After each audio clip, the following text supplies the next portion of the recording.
Jesus said, "Blessed are the poor in spirit." But what is the spirit of poverty? In the United States, poverty is economic. We make it seem that only the rich can have the spirit of poverty. Zacchaeus is our saint in the gospel because, being very rich, he gave half of his goods to the poor. The spirit of poverty for us is something mathematical.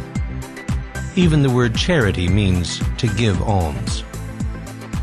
But this is not really the spirit of poverty. Take the parable of the prodigal son.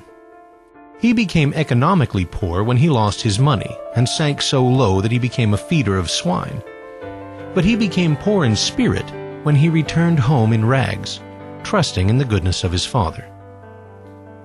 The elder brother who remained home lacked poverty of spirit as much as his brother who ran away.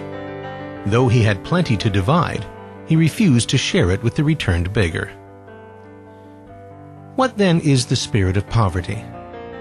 According to servant of God Fulton Sheen, it has nothing to do with money. It starts with this proposition: God is our riches. He who leaves God becomes poor. That is why the prodigal who left home with his rich inheritance, though economically rich, was spiritually poor. The one thing that keeps us from being spiritually rich is our riches. Our Blessed Lady said that her Son would send the rich away empty. St. Paul added about the early Christians, "We have nothing to bless ourselves with, yet we bless many others with true riches. We are penniless, yet in reality we have everything worth having." Who are the poor in spirit? They who make themselves utterly available to God and neighbor.